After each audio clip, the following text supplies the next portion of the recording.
안녕하세요. 전산응용 건축기능사 오늘은 1강 이론 파트 중에 제일 첫 번째 과목인데요. 건축계획의 일반 과목이에요. 이 속에는 건축에서 어떻게 건축주가 처음 의뢰한 과정부터 건축이 설계되기까지의 과정, 그 과정 중에 각각 해야 될 프로세스들을 나타내는 건축계획 과정 파트가 있고요. 그리고 챕터 2파트에는 조형계획이라는 파트가 있어요. 저희가 건축 디자인을 할 때 어떤 조형의 특성으로 어떻게 사람들이 시각적으로 인식을 하게 되는지 그런 조형적인 디자인을 할 때 꼭 알아야 되는 원리를 배울 거고요. 챕터 3에서 건축 환경계획은 저희가 건축을 할 때 주변 대지와 이어져 있는 그런 환경 기후나 온도, 습도 등을 계획할 때 어떻게 건축을 계획을 해야 되는지 알아보는 파트입니다. 그리고 챕터 4에서 주거 건축 계획으로 건축을 계획할 때 어떻게 동선을 짜는 것이 유리한지, 어떤 실을 어떤 쪽에 배치하는 게 조금 더 좋을지 그런 건축 계획의 동선에 대해서 알아보는 파트인데요. 우선 오늘은 먼저 건축계획 과정을 먼저 살펴보도록 하겠습니다.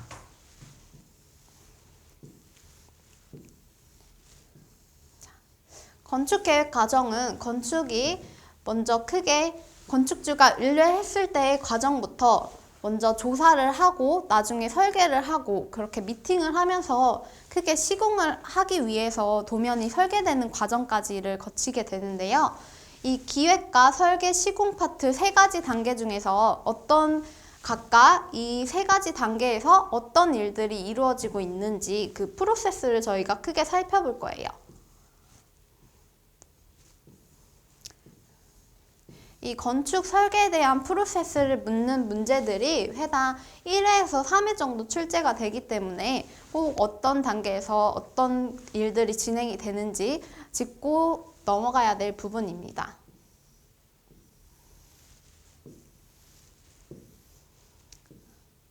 제일 먼저 건축의 진행 방향에 대해서 알아보겠습니다. 처음에 진행 분류는 저희가 크게 기획, 설계, 시공으로 총 3단계로 이루어지게 되어 있습니다.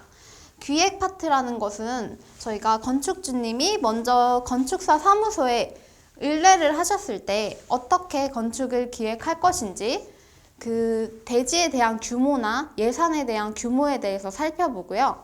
그리고 먼저 그 조건을 파악하기 위해 대지로 가게 됩니다. 이 단계부터가 설계 파트에 해당하는 부분인데요. 조건 파악은 건축주님의 예산이나 요구사항 등을 먼저 조건을 들어보는 거예요. 건축주님이 어떤 공간을 갖고 싶어 하시는지, 어떤 용도로 건축물을 사용할 계획이신지, 그리고 또 예산은 얼마나 되는지 그렇게 조건들을 파악하고요. 그리고 그 조건들을 가지고 기본 계획을 짜게 되는데요. 이 기본 계획에서는 건축의 구상, 형태를 나타내는데요. 보통 저희가 건축의 용어에서는 실을 배치한다는 의미로 조닝을 한다고 생각을 해요. 조닝이란 실을 어디다가 배치를 할 것인지, 어떤 형태로, 어떤 규모로 어디에 배치를 할 것인지 나타내는 과정인데요. 그 과정들이 기본 계획에 들어가게 됩니다.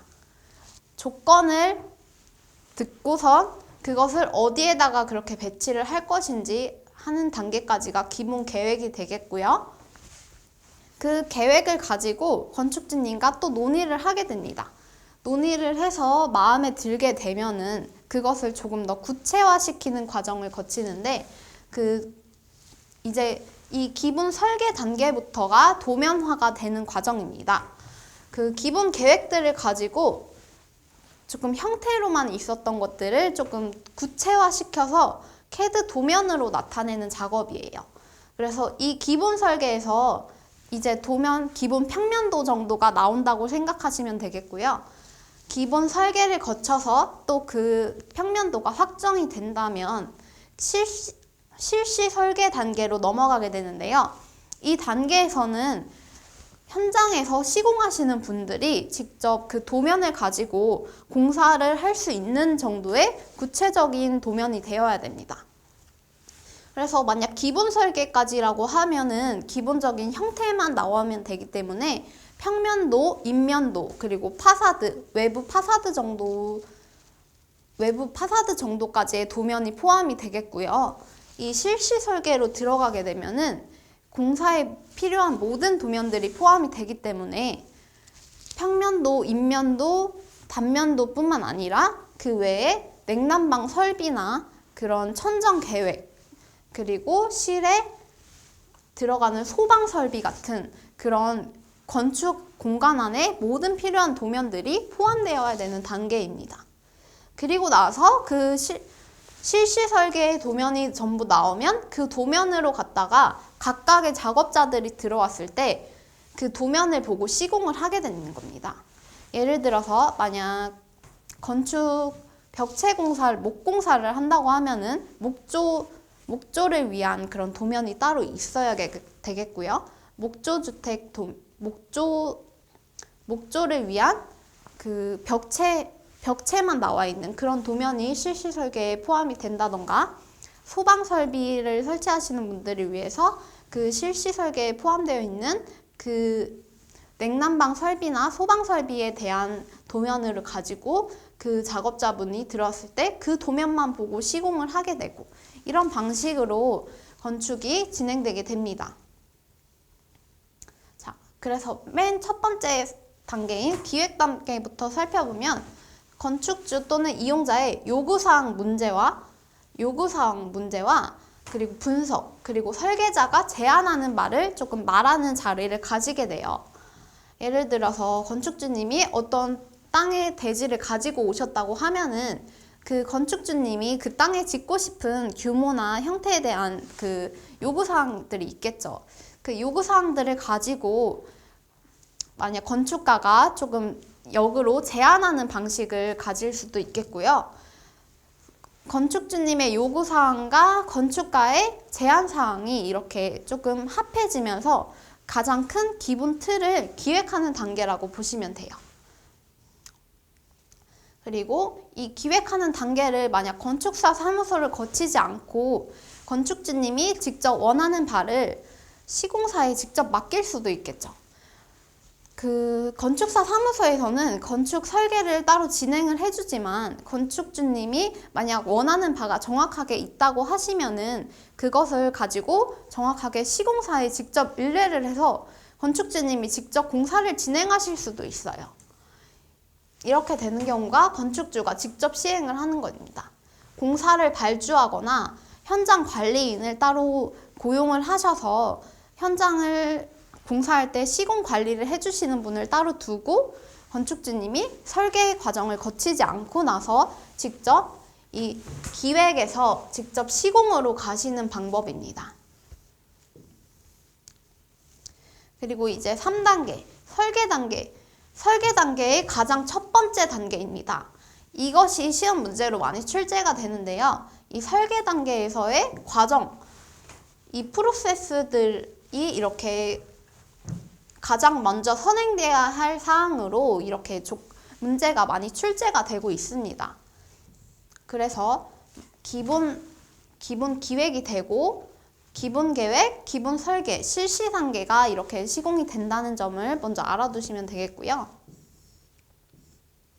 이 계획 단계에서는 자료 수집이나 분석이 이루어지고 그리고 모든 결정이 완료된다고 했는데요.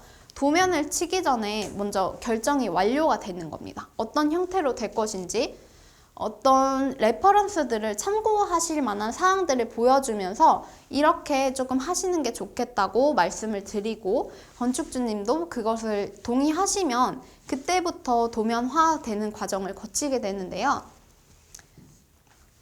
그래서 이 계획 단계에서는 자료 수집과 분석을 하고 이것을 의사결정이 완료되는 과정까지 거친 다음에 그 다음에 도면화 과정으로 넘어가게 되는 것을 알아두시면 되겠습니다. 이 계획 단계에서 가장 많이 잘 살펴봐야 될 과목은 형태와 규모, 이 땅이 이렇게 있으면 대지의 조건이 만약 이쪽이 남향이라고 하면은 어떻게 실을 배치할 것인지 이렇게 크게 형태와 규모를 구상하게 됩니다.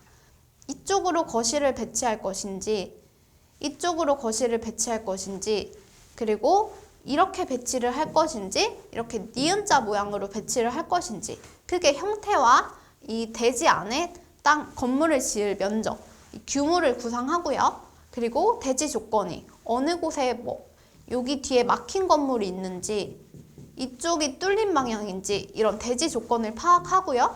그리고 건축주님이 어느 곳에 여기에는 꼭 어떤 공간을 놓아주세요 하는 그런 요구 조건들을 분석하게 됩니다. 이것들이 먼저 이루어져야지 평면도가 나오는 겁니다.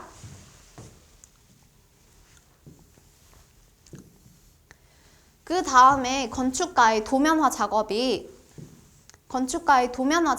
실시가 됩니다. 먼저 여기서도 기본 설계와 본 설계로 구분하고 본 설계에서는 구조, 토목, 전기, 설비, 조경 등 진짜 시공에 필요한 모든 것들의 도면이 포함이 되는 단계입니다. 그래서 이 기본 설계를 하실 때는 보통 그 평면도만 먼저 나오는 경우가 있어요.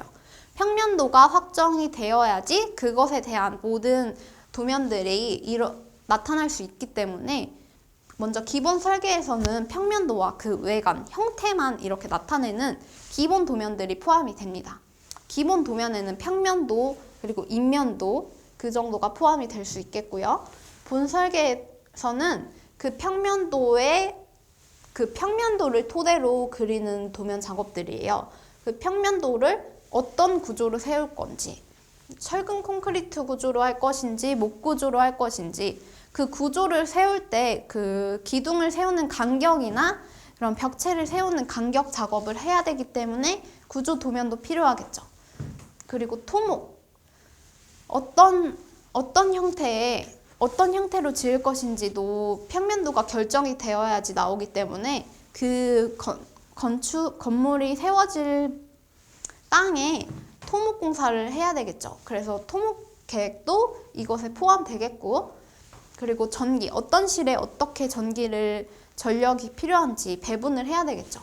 그래서 전기, 그리고 화장실이 어느 곳에 위치해 있는지, 물을 쓰는 곳이 어느 곳에 있는지에 따라서 설비 도면이 나오겠고, 그리고 그 건물 대지 안에 지으는 그 건축 면적을 빼고 그 주위는 조경을 계획하게 되겠죠. 그래서 이 모든 대지 안에 건축이 지어질 때 이 모든 계획이 포함되는 것이 본설계이다 라고 보시면 됩니다. 그래서 이 설계의 진행 과정, 이 단계에서도 문제가 출제가 되는데요. 이 설계 진행 과정은 계획 설계 먼저 해서 요구 조건과 형태를 파악하시고 그것을 가지고 도면을 토대로 해서 기본 설계가 이루어지고 그 기본 설계가 확정이 되면 그것에 필요한 모든 도면이 나타나는 실시 설계가 들어간다고 이 프로세스를 외워두시면 되겠습니다. 그리고 4단계 시공 단계인데요. 시공 단계는 완성 단계라고 보시면 됩니다. 보통 준공이라고도 표현을 하는데요. 저희가 준공도서라고 이 모든 시공을 하다가 만약에 그 대지의 조건에 따라서 조금 본설계와 조금 도면과 다른 내용으로 공사가 될 수가 있기 때문에 근데 그 도면이 만약 다르게 설계가 된 경우 건축물을 짓고 나서 구청에 신고를 해야 되기 때문에 그 설계 공사가 진행된 과정과 똑같은 도면을 구청이나 시청에 제출을 해야 돼요.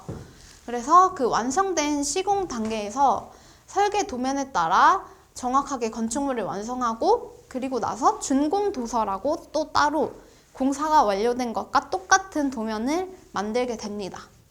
만약 건축주님이 건축사 사무소를 거치지 않고 나서 시공업자에게 직접 의뢰를 한 경우는 시공자가 직접 건축주님에게 시공을 어떻게 했다는 시방서를 드리게 됩니다.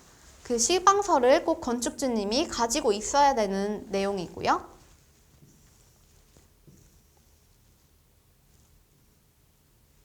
그리고 건축 계획에서 첫 번째 단계인 설계의 첫 번째 단계인 건축 계획 과정에서 꼭 고려해야 될 사항들이 나타나 있는데요. 이것은 건축의 3대 구성 요소로도 문제가 가장 많이 나오고 있어요. 건축의 계획에 고려해야 될 가장 큰 요소들은 구조, 기능, 미 이렇게 세 가지 경우가 있는데요. 이 세 가지 경우에서 구조는 당연히 경고하고 논리의 개념이 내포가 되어 있어야겠죠. 이 논리의 개념이란 구조의 안정성을 측정하는 그 공식들이 전부 적용이 됐는지를 판단하는 개념입니다. 만약 그래서 철근 콘크리트 구조로 만약 구조를 설계한다고 하면은 그 철근 콘크리트 과정에 그 배근 간격이라든지 그런 논리의 개념이 적용이 되었는가를 판단하는 내용이고요. 그리고 2번 기능은 어떤 용도로 사용이 될 것인지,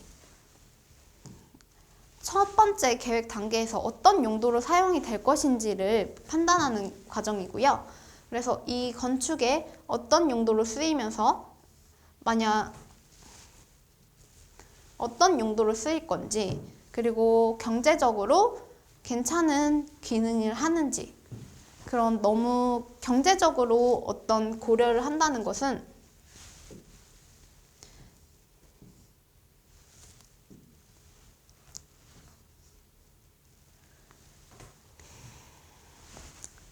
경제적으로 고려를 한다는 것은 어떤 자재들이 사용이 되는지, 그리고 에너지, 냉난방 효율들이 잘 나오는지 그런 것들을 판단하는 기능의 역할입니다.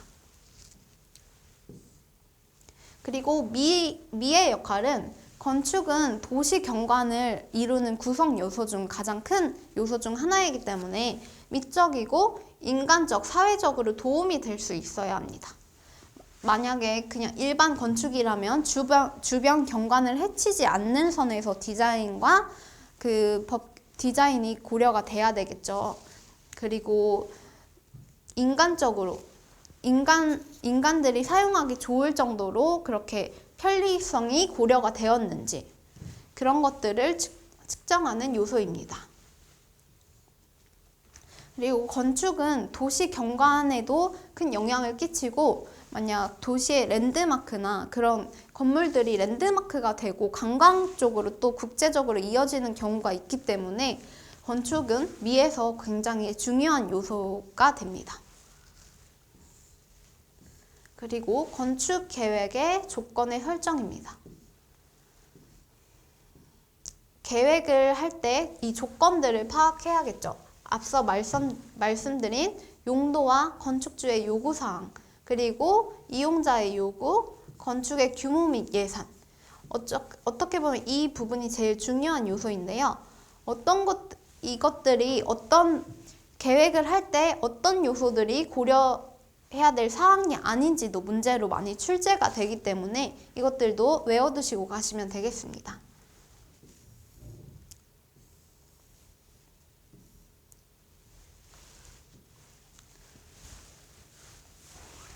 건축의 용도인데요.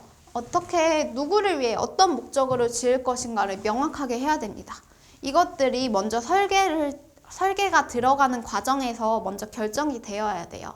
왜냐하면 그 땅에 대해서 만약 고시원을 짓거나 요양원을 짓거나 이런 용도로 사용 계획이 될 경우에 그 용도에 따라서 법률이 따로 있어요. 그래서 그 용도에 따른 법률들을 설계 과정에 적용을 해야 되기 때문에 어떤 사람들이 사용해야 되는지 굉장히 중요한 요소가 됩니다.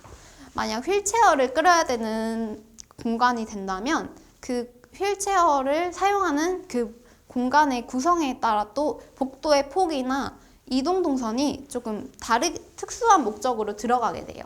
그래서 그런 부분들이 가장 먼저 고려가 되어야 되고요. 사용상의 요구. 건축주와 사용자의 요구를 파악해서 건축 과정에 올바르게 반영을 해야 되죠. 만약에 건축주가 원하는 방향, 원하는 고려사항들을 아예 반영하지 않고 설계를 진행하게 된다면 그 사용자의 만족도도 떨어지기 때문에 그것도 굉장히 중요한 요소가 됩니다. 그리고 건축 규모 및 예산. 규모는 이미 그 대지에 지을 수 있는 땅의 범위 안에서 건물을 지을 수 있는 면적이 처음부터 지적법에 의해서 정해져 있습니다.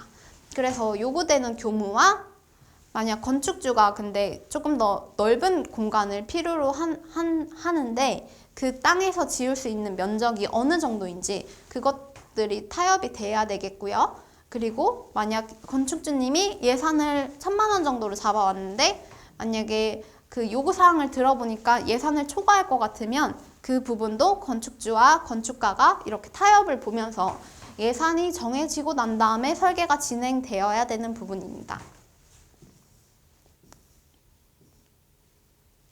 그 다음에 대지 조건을 살펴보셔야 되는데요. 이 대지 조건은 교통관계, 공동시설의 유무를 확인해야 됩니다. 이 교통관계가 굉장히 중요한데요. 이 만약에 이렇게 대지가 있는데 이쪽에 집을 지으려고 하는데 이 뒤쪽으로 이렇게 철도가 지나가고 있으면 이쪽에서 굉장히 소음이 크게 들리는 상황이 되겠죠. 그럼 이쪽에서 조금 더 멀리 떨어져서 그 개인적인 공간을 배치를 한다던가 이것을 이렇게 등지고 이 앞으로 마당을 사용하게끔 공간을 계획한다던가 이런 정도로 조금 계획이 되어야 되겠고, 현관, 이 들어오는 방향이 이렇게 차가 들어오고 주차가 되어야 되기 때문에 어떤 방향으로 도로가 나 있는지 이것도 굉장히 중요한 요소입니다. 그래서 교통관계를 꼭 살펴보셔야 되겠고요.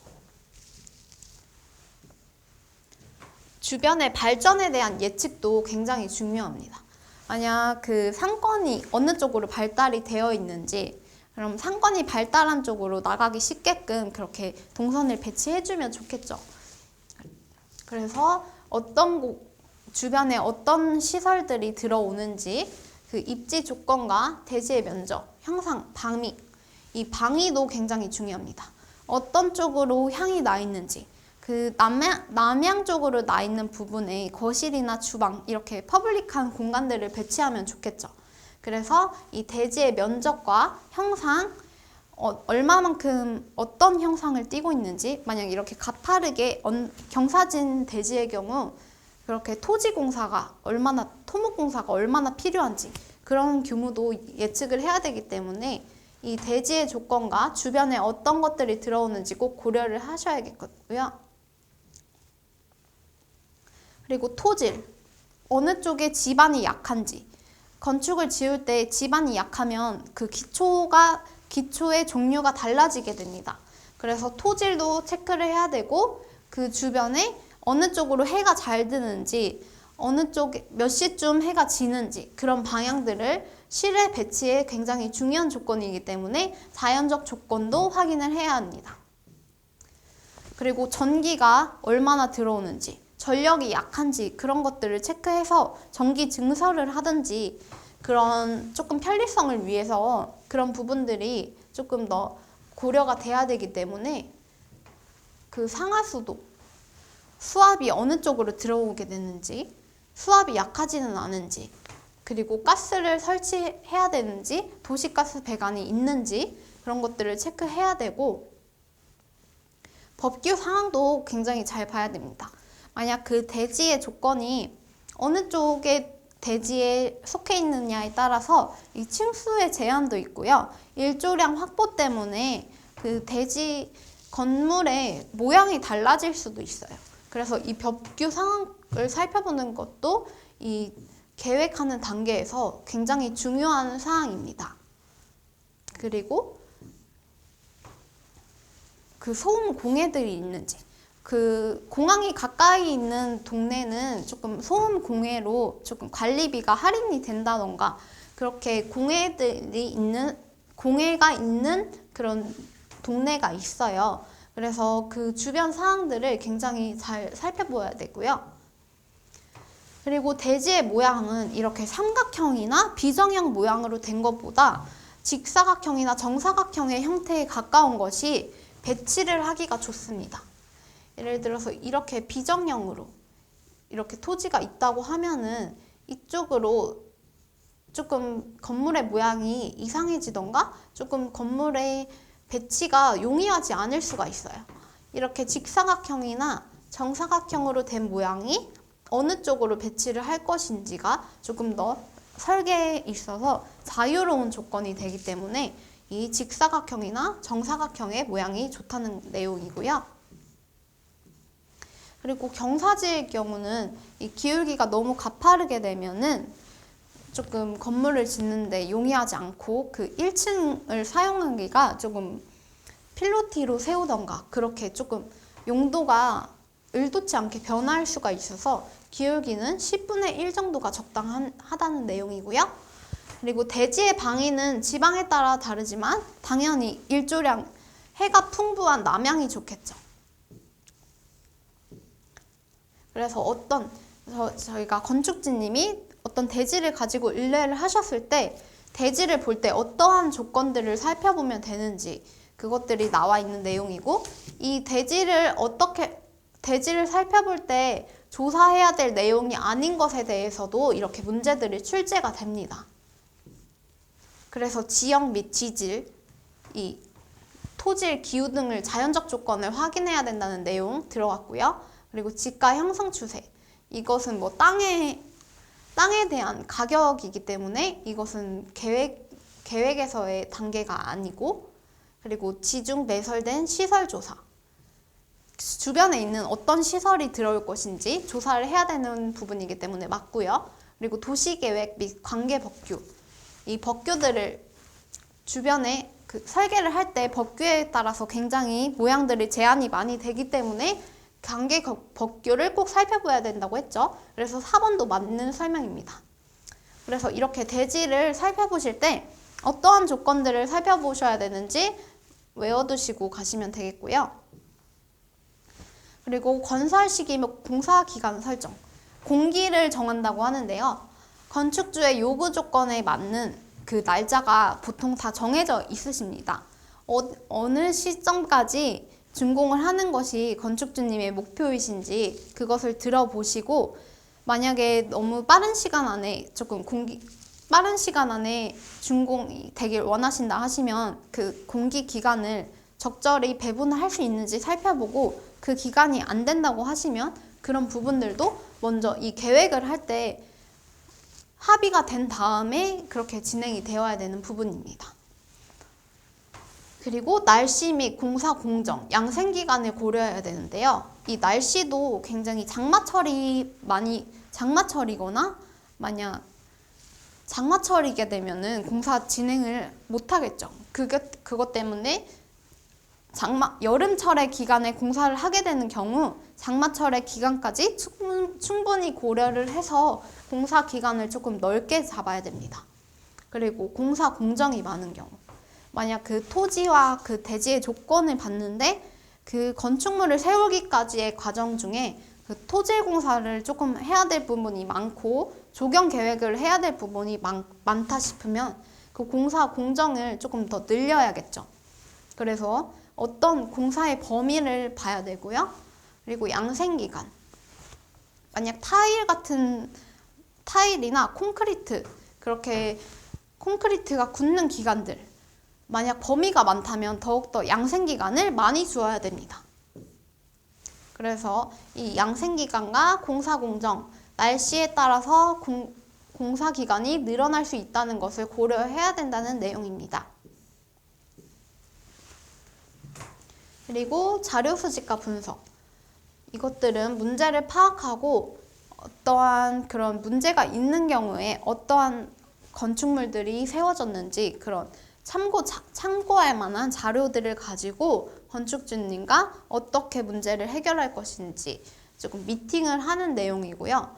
그리고 그 자료 분석을 가지고 이렇게 하는 게 좋겠어요, 이렇게 제안을 해서 그것들이 합의가 되면은 그때부터 설계가 된다는 과정입니다. 이렇게 돼서 합의가 되면 평면 계획을 먼저 하겠죠. 건물의 내부에서 상호관계를 어떻게 배치를 할 것인지 그 실에 대한 배치들을 먼저 하고 평면을 계획하고요. 그리고 그 실에 대한 배치를 하면서 외부는 또 어떤 형태로 만들어질 것인지, 그 주변 환경, 주변의 건축물들이 보통 어떤 식으로 지어져 있는지, 그것들의 동네에 그 건축물이 지어질 대지의 주변에 경관에 영향을 미치기 때문에 이 주변 환경도 주변 환경을 고려해서 형태가 정해져야 되고요. 그리고 문화적, 사회적 조건 등과 조화를 이루어야 됩니다.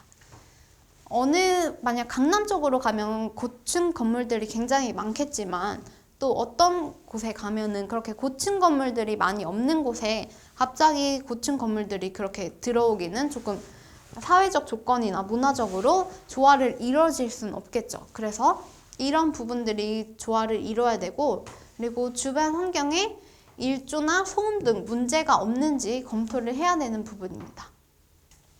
만약 일조가 없다면 조금 해를 잘 받을 수 있게끔 비스듬한 모양으로 일조량을 확보를 한다던가, 이 소음 등의 문제가 있는 경우 마감재를 다르게 해야 되기 때문에 흡음이 잘 되는 마감재를 사용을 해야 되기 때문에 이런 부분이 형태 계획에서 반영이 되어야 됩니다.